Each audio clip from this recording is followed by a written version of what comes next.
새해 이렇게 맞이하면서 새해 소원과 목표가 있어서 우리가 꿈을 갖고 달려나갑시다 했던 그 한 달이 지나고 이제 그 목표와 우리 삶을 위해 그리고 또 우리 교회를 위해서 함께 기도하는 한 달, 2월 달이 됐으면 참 좋겠습니다. 조금 더 도약하는 이 건강한 교회 어떻게 세울 것인가, 기도 외에는 답이 없더라고요. 그래서 여러분 삶 가운데 이번 한 달 주제는 기도인데 기도하자라는 게 우리 또 삶의 이게 목표입니다. 그래서 이제 하루하루 이렇게 이제 지나갈 때 내가 어제보다 기도를 조금 더 하는 습관, 그리고 기도를 통해서 하나님의 은혜를 누리며 살아간다고 하면 2월 한 달도 여러분 성공할 수가 있습니다. 그런 은혜가 여러분 삶 가운데 있기를 주님의 이름으로 축복합니다. 여러분 괴종시계 아십니까? 괴종시계. 요즘에는 전자시계가 벽에 이렇게 많이 붙어 있고, 그리고 또 차고 다니는 시계 또한 바늘시계보다도 워치도 있고 디지털로 이렇게 돼 있어서 괴종시계가 이렇게 보기 힘든, 그리고 또 드물게 이렇게 보이게 되는데요. 괴종시계가 무엇이냐면 이렇게 동그랗게 바늘이 있고 밑에 이렇게 긴 추가 이렇게 달려져 있어서 그 추가 이렇게 옆으로 이렇게 똑딱똑딱 이렇게 갈 때마다 이 시계가 이렇게 움직이는 거, 여러분 혹시 머릿속에 기억이 나십니까? 어느 한 사람이 그 괴종시계를 보면서 밑에 있는 추가 너무나 무겁게 달려 있고 시계가 너무나 힘들어할 것 같아서 그 추를 띄었다고 합니다. 띄는 순간 어떻게 되었을까요? 멈춰버렸습니다. 그 시계에는 그 무거운 추이지만은 괴종시계에는 그 추가 필요한 것입니다. 근데 우리 삶에 보면은 이러한 상황들에 놓여져 있는 것들이 너무나 많이 있어요. 우리 항해하는 배를 한번 보십시오. 배 위에 큰 돛이 이렇게 달려져 있거든요. 근데 무겁다고 해서 그 돛을 없애버린다고 하면 그 배는 앞으로 전진할 수도 없고 그 바다에서 표류할 수밖에 없습니다. 날아다니는 우리 한번 새를 한번 생각해 보십시오. 이 그 몸에서 가장 무거운 게 이 날개야. 날개만 없으면 좋겠다 해서 날개를 띄워버린다고 한번 생각해 보십시오. 날아다닐 수 없을 뿐더러 생명에도 지장이 있지요. 칙칙폭폭 칙칙폭폭 쫙 이렇게 달리는 기차를 한번 생각해 보십시오. 기차가 앞으로 쫙 전진할 수 있는 것은 화력을 발송하는 화통이 있기 때문에 앞으로 쫙 전진할 수가 있습니다. 분명히 무엇인가를 동력을 얻어서 우리가 움직일 수 있는 것은 그 무게가 중심이 아니라 그 움직일 수 있는 동력이 참으로 중요합니다. 우리 성도는 어떨까요? 하나님을 믿는 그 백성들을 성도라고 합니다. 거룩한 백성, 크리스찬이라고 하죠. 이 성도에게 있어서도 피곤하고 힘들어도 감당해야 될 것이 있다면 그것이 바로 기도입니다. 어떤 이유라도 기도를 멈추면 안 됩니다. 기도조차 할 수 없는 어떤 상황에 놓여 있다 할지라도 기도를 해야 합니다. 왜냐하면 하나님 말씀 가운데 쉬지 말고 기도하라 말씀하기 때문입니다. 우리 일생에서 그리고 또 우리 성경에서 나오는 인물 중에 기도를 가장 많이 한 사람이 있습니다. 그분이 누굴까요? 예수님이십니다. 예수님의 생애를 처음부터 마지막, 태어나서 하나님이 주신 그 사역을 감당하는 그 시기부터 십자가에 못 박혀 돌아가시기 그때까지 예수님의 사역은 기도의 생애였고 기도의 사역이었습니다.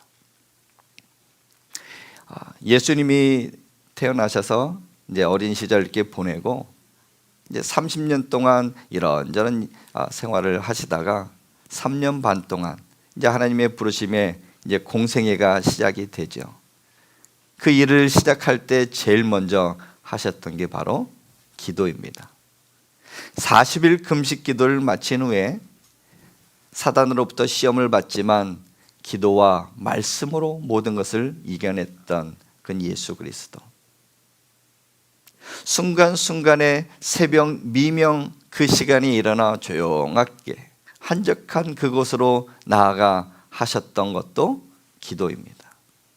하루의 시작을 습관처럼 행했던 그것이 바로 기도입니다. 마지막 제자들과 함께 최후의 만찬을 나누시고 죽음을 감당하기 위해 십자가에 못 박혀 돌아가시기 하는 그 큰 사역을 감당하시기 위해서 겟세마네 동산에 올라가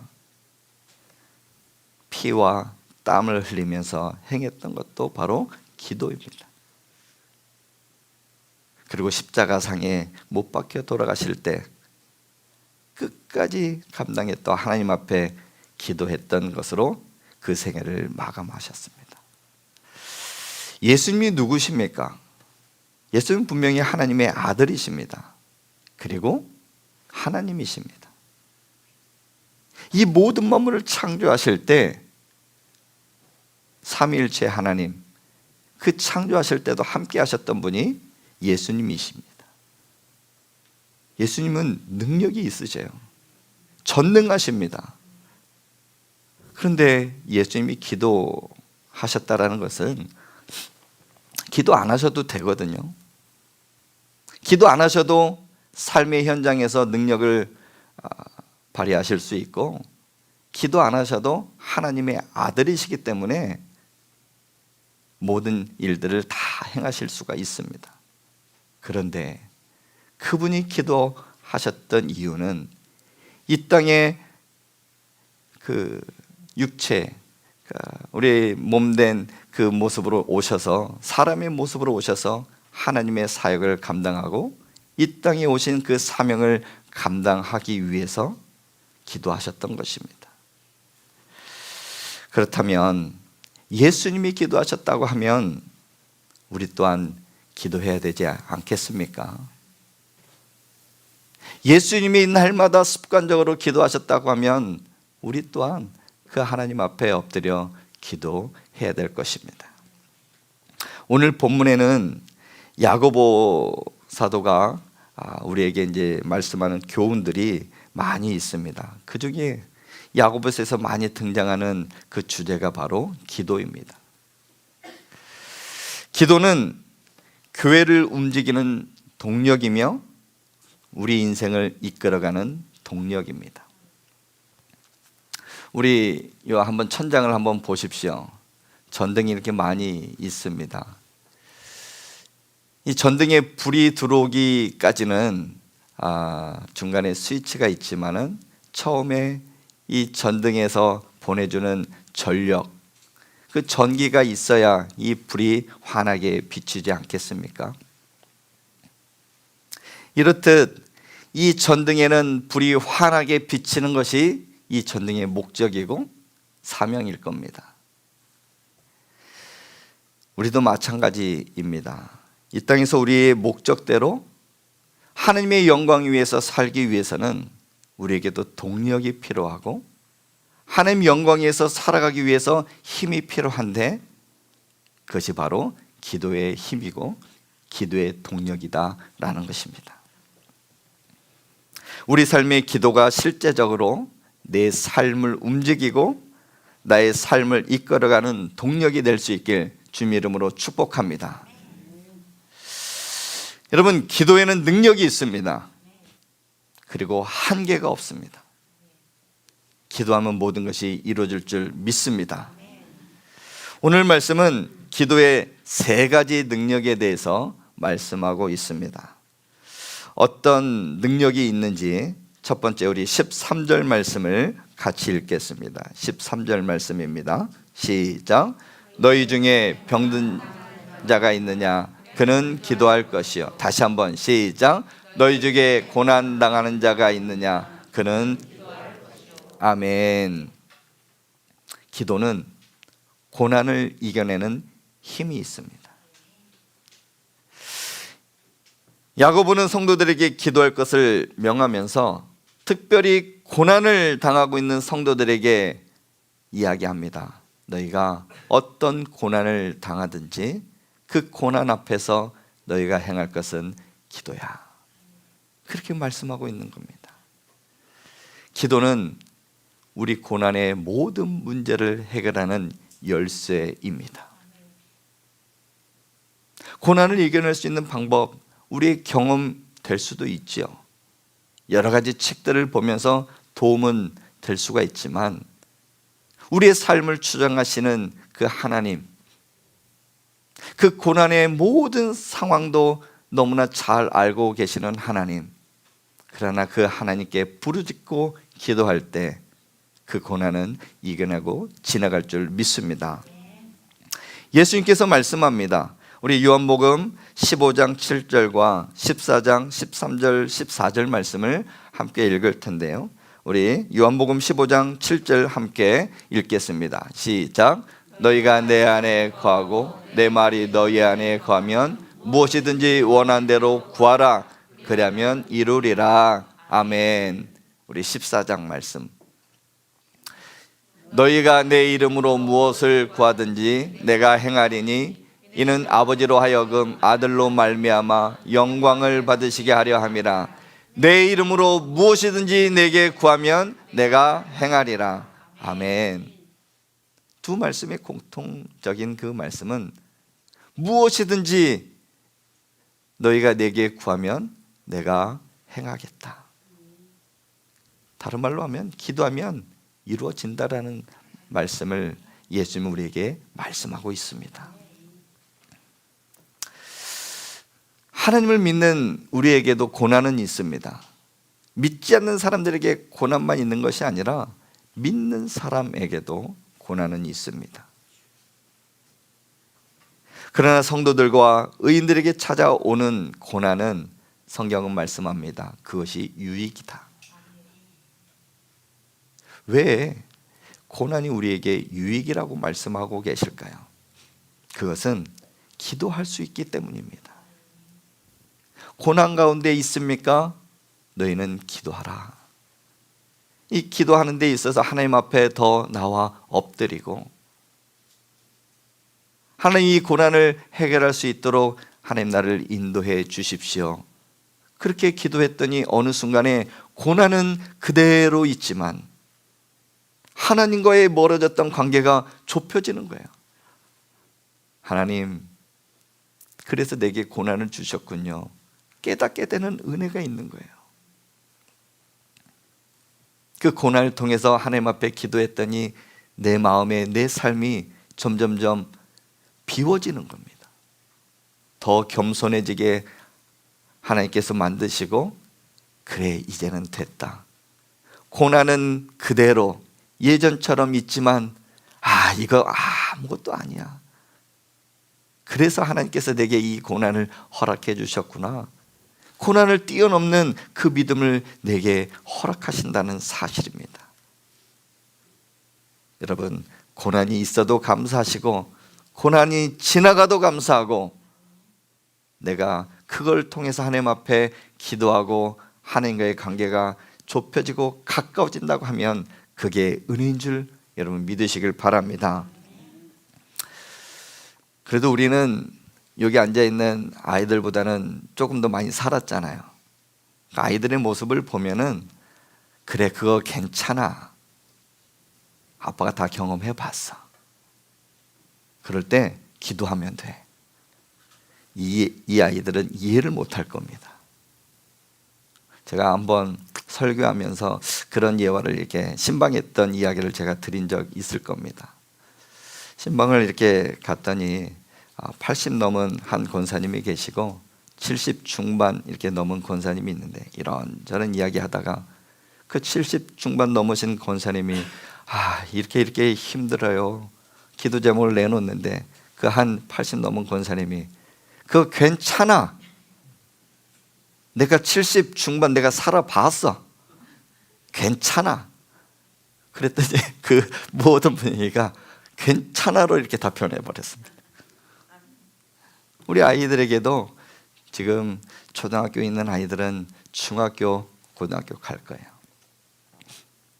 아마 고등학교 올라가는 형이 초등학교 이 아이들 보면은 괜찮아, 중학교 그냥 괜찮아 이렇게 이야기할 수도 있을 겁니다.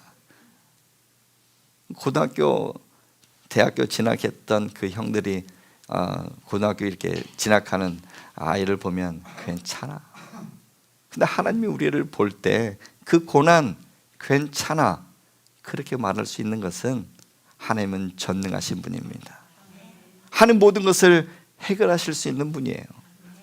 그렇기 때문에 하나님 앞에 여러분이 어떤 고난이 있다 할지라도 기도할 수 있길 바랍니다. 우리 아이들에게 먼저 축복을 합니다. 우리 아이들 미래가 하나님의 손에 붙들려 미래가 창창하게 열려지는 은혜가 있길 축복합니다. 잘 견뎌낼 수 있어요. 왜냐? 지금부터 기도하면 기도의 통장에 기도의 씨앗들이 이렇게 차곡차곡 이렇게 해놓는다 쌓아진다고 하면 우리 어른 세대보다 더 잘 살아갈 것입니다. 요즘 뉴스 이렇게 한번 보면은 좋은 소식이 많이 들립니까? 안 좋은 소식이 많이 들립니까? 우리 주부들과 피부적으로 와닿는 것이 다 옳은데요. 그렇죠? 옳은 아마 영수증을 한번 받아보셨을 겁니다. 뭐 이곳저곳에서 폭탄이 터졌다라고 이야기를 하는데 언제는 안 그랬습니까? 아마 내년에는 뭐 물가가 내려갈 것이고 더 좋아질 것이다 이야기하는 사람 아무도 없습니다. 그러나 하나님 믿고 이때도 고난의 때다 생각하고 여러분 하나님 붙들고 나아간다면 그 고난도 지나갈 줄 믿습니다. 기도는 고난을 이겨내는 힘이 있습니다. 이 고난 기도하면서 승리할 수 있길 바랍니다. 두 번째, 기도는 어떤 능력이 있을까요? 기도는 모든 질병을 치유하는 힘이 있습니다. 모든 병을 치유하는 힘이 있습니다. 우리 15절, 우리 5장 15절 말씀을 우리 한번 같이 읽겠습니다. 시작. 믿음의 기도는 병든 자들을 구원하리니 주께서 그를 일으키시리라. 아멘. 믿음의 기도는 병든 자를 구원하리니. 하나님께서 모든 질병 앞에 있다 할지라도 하나님이 치유하시면 다 고침받을 수 있다는 것입니다. 야고보는 특히 본문에서 병들고 아픈 자들에게 기도할 것을 명하고 있습니다. 병이 낫도록 하기 위해서 다른 기도의 응답, 병을 치유하는 그 기도를 신유의 기도다라고 그럽니다. 신유의 기도. 근데 그 신유의 기도를 받기 위해서는 그 기도의 원리를 딱 두 가지로 이렇게 말씀하고 있습니다. 첫 번째, 여러분들이 가지고 있는 질병이 있다고 하면 병원을 찾아서 의사에게 보여주고 진단을 받고 약을 처방받아서 치료도 하고 약도 먹어야 됩니다. 그런데 오늘 이 야고보 사도는 병이 있습니까? 그 병을 가지고 장로들을 찾아가라고 그래요. 지금은 이야기하면 목회자에게 찾아가 목사님 기도해 주십시오. 기도해 주십시오. 먼저 이렇게 찾아가는 것입니다. 두 번째로 또 행해야 될 것이 있다고 하면 여러분의 죄를 자백하고 하나님 앞에 그 죄가 씻음받기 위해서 기도해야 된다는 것이에요. 근데 이 모든 것을 다 버려두고 내 질병을 치유받기 위해서 이상한 기도원을 찾으면 안 된다는 것입니다. 야, 기도 한 번만 하면 그 질병을 낫게 하는 어느 용한 목사님이 있다. 이거에 그냥 귀가 솔깃해서 찾아가면 안 된다는 것입니다. 우리 가밀 하남교회 성도님들은 여러분의 몸이 아프고 정말 힘들다 하면 저에게 먼저 말씀해 주십시오. 그렇다고 제가 치유의 은사를 이렇게 받은 것은 아닙니다. 하나님께서 여러분 치유하실 것입니다. 함께 기도하는 게 더욱 중요하다는 사실입니다. 그렇게 치유의 기적이 일어나는 기도원, 기도처 막 이렇게 찾아다니다가 보면 혹시나 그 질병이 나을 수도 있지만 영적으로 이상하게 흔들려집니다. 영적의 뿌리까지도 흔들게 돼요. 그래서 혹시나 여러분들이 기도원을 찾을 때도 목사님 어떤 기도원을 이렇게 가서 기도하고 싶은데 한번 추천해 주십시오. 저에게 말씀을 해 주셔야 돼요. 그래 영적으로 여러분들이 건강하게 뿌리도 흔들리지 않고 잘 자랄 수 있는 은혜가 있습니다. 예수님께서 가버나움에 계실 때 벌어진 일입니다. 한 중풍병자를 내 친구가 데리고 오면서 예수님 앞에 나아갈 수 없으니 지붕에 올라가서 지붕을 뜯고 그 중풍병자를 내리는 상황이었습니다. 예수님께서 딱 보시고 그대로 이 야고보 사도가 이야기했던 그 내용 그대로 예수님께서 행하시는 그 일들이 벌어지고 있었습니다. 야고보서 마가복음 2장 5절 말씀에 예수님께서 이렇게 말씀합니다. 작은 자야 내 죄사함을 받았느니라. 위에서 내려오는 중풍병자에게 너의 질병이 다 치유될지어다 이렇게 선포한 것이 아니라 첫 번째 작은 자야 내 죄사함을 받았느니라. 아무 이야기는 하지 않았지만 그 중풍병자에게 죄사함이 가장 우선적인 것을 예수님께서는 말씀하고 있었던 것입니다. 그리고 그 이후에 2장 11절에 보니까 이렇게 또 말씀하며 선포합니다. 같이 읽겠습니다. 시작. 일어나 내 상을 가지고 집으로 가라. 아멘.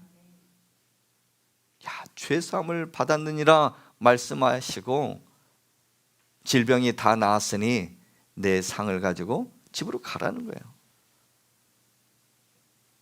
내게 있는 그 질병이 우선적일 수도 있지만 우리가 생각할 때는 이게 가장 급한 것일 수도 있지만 예수님이 보실 때는 그 질병보다 더 중요한 것이 구원받는 겁니다. 구원받기 위해서는 죄사함을 받는 것. 그래서 야고보 사도는 너의 죄사함을 받고 그리고 장로들에게 너의 질병을 놓고 함께 기도하라 하는 것이었습니다. 하나님은 죄의 자복과 회개함이 있을 때 병을 고쳐주십니다. 하나님은 믿음으로 기도할 때 병을 고쳐주십니다. 하나님은 주의 종들과 성도들이 함께 그 아픈 질병을 놓고 마음을 같이하고 뜻을 같이하여 함께 기도할 때 그 모든 병을 고쳐주신다는 사실입니다. 그래서 중보 기도가 참 중요합니다. 우리의 중보자는 예수 그리스도이시지만 우리가 그분의 이름으로 그리고 하나님이 주시는 그 믿음으로 함께 축복하고 위로하고 격려하고 기도할 때 그 질병은 낫게 되어 있습니다. 여기에 앉아 계신 분들 중에서도 크고 작은 질병이 우리 안에 있는 줄 압니다. 제가 신방을 가서 이렇게 이야기 나눌 때 그 질병을 저한테 이야기하시게 되면 그 질병은 지금부터 치유가 시작됩니다. 제가 꼭 그렇게 말씀을 드려요. 질병을 오픈하기 싫어하시는 분들도 있지요. 약점이 될 수도 있고 하나의 상처가 되기 때문에. 그러나 하나님께 오픈하고 함께 기도할 때는 믿음의 기도는 역사하는 힘이 큰 줄 여러분 믿으시길 바랍니다. 그래서 오늘 주보에 많은 분들이 이렇게 아픈 그 기도 제목을 다 적을 수는 없지만 현재 우리 갑자기 구정 명절에 집에서 거동하시다가 이렇게 쓰러지셨는데 뇌출혈이 왔다라는 소식을 듣고 병원에 입원해서 지금 치료받는 한 성도님이 계십니다. 처음에 우리 교회에 오실 때는 지팡이를 이렇게 짚고 오신 그 모습을 아마 선하게 눈을 이렇게 보고 우리가 그를 위해서 위로하고 격려하고 함께 이렇게 신앙생활을 했었는데요. 어느 순간에는 목사님 저 지팡이 버렸습니다. 그래서 당당하게 걸어오시는 거예요. 약간 몸이 굽어져 있는 것도 이렇게 펴져 있는 모습도 보게 되는데 그 모습도 너무나 보기 좋은데 하나님 앞에 예배하는 시간 빠지지 않으려고 하는 그 신앙, 그 믿음, 하나님 앞에 예배하는 그 모습이 너무나 아름답고 눈에 선합니다. 근데 구정명절 이후에 입원하시니까 너무나 보고 싶더라고요. 근데 지난 한 주도 한 번, 두 번 이렇게 전화할 때마다 처음에는 막 몸이 그 목소리가 가들가들 하면서 목소리 이렇게 나오지 않다가 어제도 한번 통화를 했는데 목사님 그러시는 거예요. 목소리가 당당하게 이렇게 나오기도 하고 목사님 기도해 주셔서 제가 힘내고 있습니다. 그렇게 말씀을 하니까 저로서도 참 힘이 되더라고요. 사랑하는 성도 여러분, 기도하면 모든 질병도 치유되지는 은혜가 있을 줄 믿습니다. 그런 힘이 있어요. 기도에는 그런 능력이 있습니다. 여러분의 크고 작은 모든 질병도 주님 앞에 내어놓고 기도할 수 있길 바랍니다. 세 번째, 기도는 어떤 능력이 있을까요? 기도는 기적을 일으키는 힘이 있습니다. 우리 16절 끝에 보면 이런 말씀이 있죠. 같이 읽겠습니다. 의인의 강구는 시작. 의인의 강구는 역사는 힘이 큼이니라. 아멘. 의인의 강구, 기도잖아요. 근데 역사하는 힘이 큼이라. 순간순간 하나님이 주시는 기적이 있다라는 증거입니다. 기도는 역사를 일으키고 기적이 일어나는 동력이 됩니다. 이스라엘 백성들이 광야를 지날 때 르비딤 골짜기 좁은 협곡에 아말렉 군사를 맞닥뜨립니다. 어디 빠져나갈 수 있는 그런 상황이 아니었습니다. 모세가 이끌고 있던 그 이스라엘 백성들이 어떻게 해야 될까? 모세가 명령을 하면서 전장에 나아가 여러분들은 저기에서 싸우십시오. 저는 올라가서 하나님 앞에 기도하겠습니다. 근데 어느 순간에 두 손 높이 들고 기도하는데 이스라엘 백성들이 이기는 거예요. 근데 모세의 손이 점점 내려오는 순간을 보니까 다시금 이스라엘이 지고 있는 그런 상황들, 그것을 보면서 모세가 다시금 힘을 내어 기도합니다. 그리고 그 옆에서 손이 떨어지지 않도록, 손이 내려오지 않도록 아론과 훌이 붙잡고 있었던, 그리고 하나님께서 주시는 은혜로 손이 내려오지 않는 그 상황에서 이스라엘 백성들은 아말렉 군사를 승리하였습니다. 이게 바로 기적 아니겠습니까? 성경은 기적의 책입니다. 순간순간 사람이 감당할 수 없고 사람의 이성으로 생각해 보면 진짜 이런 일이 일어날까? 하나님의 역사는, 하나님이 임하시면 그 모든 기적은 일어날 줄 믿습니다. 목사님 2000년, 3000년 전 예수님 당시, 그리고 예수님 오시기 전에 그 일들은 다 이루어졌고요. 지금은 기적은 일어나지 않습니다. 이성적으로 생각해 보면, 우리의 눈으로 보면 그렇게 생각할 수도 있지요. 하지만 하나님께서 우리를 붙잡으시고 뒤를 돌아보면 하나님의 모든 것이 은혜였고, 앞으로 생각하면 두려움이 있지만 하나님은 그 모든 역사 가운데 순간순간 크고 작은 기적들을 우리를 경험케 하실 것입니다. 기도가 그런 힘이 있습니다. 오늘 그 말씀 뒤에 17절, 18절에 보면은 엘리야라는 한 인물이 나옵니다. 갑자기 기도하면서 17절, 18절에 엘리야의 이야기를 이야기하는 것은 엘리야가 하나님 앞에 기도합니다. 3년 6개월 동안 비를 내리지 않게 해주십시오 했더니 진짜 비가 안 내렸어요. 그런데 다시금 하나님 앞에 간절히 기도했더니 비가 내리고 많은 열매를 맺었다 한 그 말씀이 오늘 등장하고 있습니다. 엘리야는 선지자 중에 참 선지자였습니다. 하나님의 역사를, 하나님의 기적을 맛보며 살았던 엘리야, 그 엘리야를 우리에게 이렇게 말씀하시는 것은 오늘날도 그 구약의 엘리야 선지자가 경험했던 그 역사의 기적들이 오늘날도 일어난다는 사실을 우리에게 말씀해 주고 있는 것입니다. 기적은 과거의 이야기가 아닙니다. 현재 우리가 살아가고 있는 이 상황에서도 기적은 일어날 것이고, 앞으로 우리가 살아갈 그 미래에도 기적은 일어납니다. 그렇다고 갑자기 뭔가 이렇게 180도 또 확 바뀌는 그런 상황이 없다 할지라도 저는 크고 작은 기적은 우리 삶에 있다, 저는 말씀드리고 싶습니다.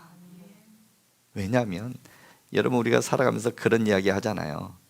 야, 오늘은 해가 서쪽에서 뜨겠네. 안 하던 행동을 하는 그 상황을 보고 그런 이야기를 하잖아요. 내일 아침에 저도 참 기대가 되면서 궁금하기도 하는데 새벽에 딱 나오면 야, 이건 기적이야. 근데 하나님의 은혜죠.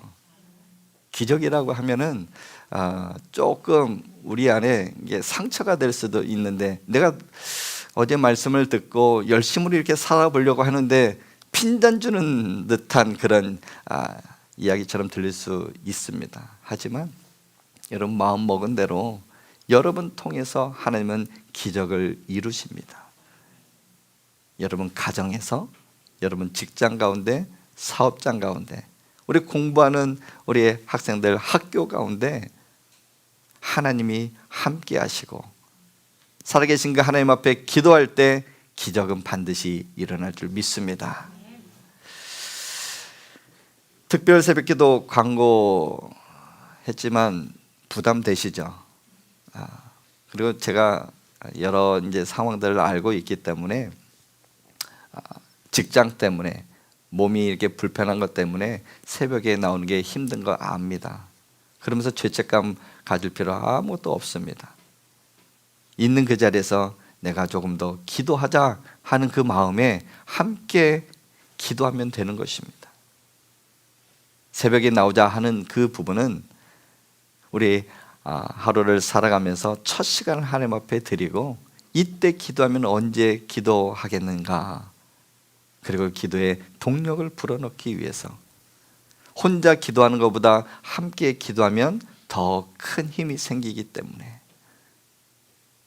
그래서 특별 새벽 기도가 있고, 좀 주저앉아 있는 영혼을 내가 깨우기 위해서 기도하자라는 것입니다. 여러분 상황에 맞춰서 기도할 수 있길 바랍니다. 그리고 나눠드린 그 기도 제목 이렇게 쓰는 공간에 기도 제목을 써놓고 간절히 하나님 앞에 부르짖어 보십시오. 너는 내게 부르짖으라, 그러면 내가 크고 은밀한 일을 내게 보이리라 말씀하셨습니다. 그리고 오늘 예배 끝난 이후에 여러분 잠들기 전에 여러분 기도 제목, 이번 한 주에 내가 이루어질 간절한 기도 제목이나 2월 한 달 동안 내가 급한 정말 하나님 이루어졌으면 하는 그 기도 제목을 한번 써보십시오. 쓰는 순간에 하나님은 기적을 여러분 주실 것입니다. 말씀을 맺습니다. 기도의 능력은 한계가 없습니다. 기도는 모든 고난을 이겨낼 수 있는 힘이 있어요. 기도는 모든 질병을 고치는 힘이 있습니다. 그리고 기도는 기적을 경험케 하는 힘이 있습니다. 기도의 손을 다시 들고 하나님께 부르짖음을 통해서 여러분 가운데 하나님의 능력을 체험할 수 있는 은혜가 있기를 주님 이름으로 축복합니다.